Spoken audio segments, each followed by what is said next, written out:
ఆంధ్రప్రదేశ్లో ఎన్నికలు సమీపిస్తూ ఉన్న వేళ యుద్ధ వాతావరణం చోటు చేసుకుంది. ఒకవైపు జగన్మోహన్ రెడ్డి గారు మేమంతా సిద్ధం బస్సు యాత్రతో ఇడుపులపాయ నుండి ఇచ్చాపురం వరకు యాత్ర చేస్తూ ఉంటే, మరోవైపు ప్రజాగలం పేరుతో చంద్రబాబు గారు ఊరూరు చుట్టు వేస్తున్నారు. ఇలాంటి నేపథ్యంలో బీజేపీతో పొత్తు కోసం తాను చాలా కష్టపడ్డానని పవన్ కళ్యాణ్ అనేక మార్లు చెప్తూ వచ్చారు. మరోవైపు చంద్రబాబు గారు బీజేపీ ఆహ్వానం మేరకే తాము ఎన్డీఏలో చేరామని, ఇది కేవలం తాత్కాలికమైన పొత్తు మాత్రమేనని అనేక మార్లు కామెంట్లు కూడా చేశారు. ఇలాంటి నేపథ్యంలో అసలు టీడీపీ ఎన్డీఏలో చేరే క్రమంలో ఢిల్లీ కేంద్రంగా చోటు చేసుకున్న కొన్ని కీలకమైన పరిణామాల మీద వైసీపీ ముఖ్య నేత, నెల్లూరు నుంచి ఎంపీగా పోటీ చేస్తున్న విజయసాయిరెడ్డి గారు ఒక ప్రముఖ ఛానల్కి ఇచ్చిన ఇంటర్వ్యూలో కొన్ని ఆసక్తికరమైన వ్యాఖ్యలు చేశారు. అవేంటో ఇప్పుడు చూద్దాం. బీజేపీ టీడీపీ పొత్తుకు ముందు ఢిల్లీలో కీలకమైన పరిణామాలు చోటు చేసుకున్నాయి. చంద్రబాబు ఢిల్లీలో అమిత్ షా, నడ్డాతో భేటీ అయ్యారు. పొత్తుకు సూత్రప్రాయంగా అంగీకారం కూడా జరిగింది. ఆ మరుసటి రోజునే చంద్రబాబు ఢిల్లీలో ఉండగానే సీఎం జగన్మోహన్ రెడ్డి గారు ఢిల్లీ వెళ్ళారు.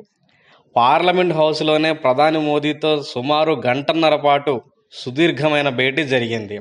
అటు చంద్రబాబుతో కూడా చర్చలు చేస్తూనే జగన్తో కూడా మంత్రాంగం పైన రాజకీయ ఆసక్తికరమైన చర్చ సాగింది. ఆ తరువాత టీడీపీ బీజేపీ పొత్తు ప్రకటన పైన కొంత గ్యాప్ కూడా వచ్చింది. దీంతో ఆ సమయంలో పొత్తు పైన సందేహాలు మొదలయ్యాయి. అయితే ప్రధానితో జగన్ సమావేశమైన సమయంలో ఒక మంచి ఆఫర్ వచ్చిందని, ఆ ఆఫర్ ఏమిటో విజయసాయిరెడ్డి గారు చెప్పుకుంటూ వచ్చారు. వాస్తవానికి ఎన్డీఏలోకి ఆహ్వానం చంద్రబాబు గారి కంటే ముందుగానే మోడీ గారు జగన్ని అడిగారని, కానీ తమ పార్టీ విధి విధానాల కారణంగా పొత్తు సాధ్యం కాదని చెప్పినట్లు స్పష్టం చేశారు. అయితే టీడీపీ బీజేపీతో పొత్తు కారణంగా కొంత ఇబ్బందులు తమకు ఉంటాయని సాయిరెడ్డి గారు అంగీకరించారు. నెల్లూరులో వేమిరెడ్డి ఎన్ని వందల కోట్లు ఖర్చు చేసినా తాను గెలవటం ఖాయమని ధీమా వ్యక్తం చేశారు. అయితే ఇదే ఇంటర్వ్యూలో వైఎస్ వివేకానందరెడ్డి హత్య గురించి ఆ ప్రముఖ ఛానల్ యొక్క ప్రతినిధి విజయసాయిరెడ్డి గారిని కొన్ని ప్రశ్నలు లేవనెత్తారు. వైఎస్ వివేకానందరెడ్డి గారి హత్యలో ప్రధాన నిందితుడు అవినాష్ రెడ్డే అని, ఆయన్ను సీఎం జగన్ కాపాడుతున్నారంటూ సునీత, షర్మిల షాకింగ్ కామెంట్స్ చేస్తున్న సమయంలో తాజాగా వివేకానందరెడ్డి మరణంపై వైసీపీ ఎంపీ విజయసాయిరెడ్డి గారు స్పందించారు. వివేకానందరెడ్డి గుండెపోటుతో మరణించారని మొట్టమొదట వెల్లడించింది విజయసాయిరెడ్డే.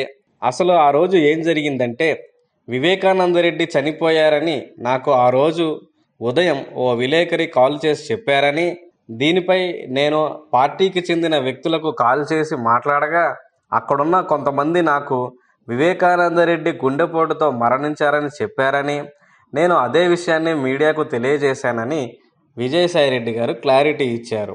అంతేకాకుండా తాను విశాఖ నుంచి పోటీ చేయాలని భావించానని విజయసాయిరెడ్డి గారు చెప్పారు. విశాఖ కేంద్రంగా తన పైన వచ్చిన ఆరోపణల్లో నిజం లేదన్నారు. ఇక నెల్లూరు పార్లమెంటు పరిధిలో అన్ని స్థానాల్లో విజయం సాధిస్తామని ధీమా వ్యక్తం చేశారు. పవన్ కళ్యాణ్ తనకు చిన్ననాటి స్నేహితుడని, తనను పవన్ ఎప్పుడూ విమర్శించలేదని, తాను పవన్ను ఎప్పుడూ విమర్శించలేదని చెప్పారు. తారకరత్న వివాహం వారి కుటుంబ సభ్యులు అంగీకరించలేదని, వారికి తాను మద్దతుగా నిలిచానని అన్నారు. ఇక చివరిగా తాను గవర్నర్ కావాలనేది తన కోరిక అని విజయసాయిరెడ్డి గారు తన మనసులోని మాటను వెల్లడించారు. ఇదే విషయాన్ని జగన్ కూడా చెప్పానని కూడా చెప్పారు. జగన్ ఏం ఆదేశిస్తే తాను దాన్ని పాటిస్తానని సాయిరెడ్డి గారు తేల్చి చెప్పారు. ఇలా ఆసక్తికరంగా ఈ ఇంటర్వ్యూ అనేది సాగుతూ వచ్చింది. మరి దీనిపై మీరేమనుకుంటున్నారో కామెంట్ రూపంలో తెలియచేయండి. Thanks for watching.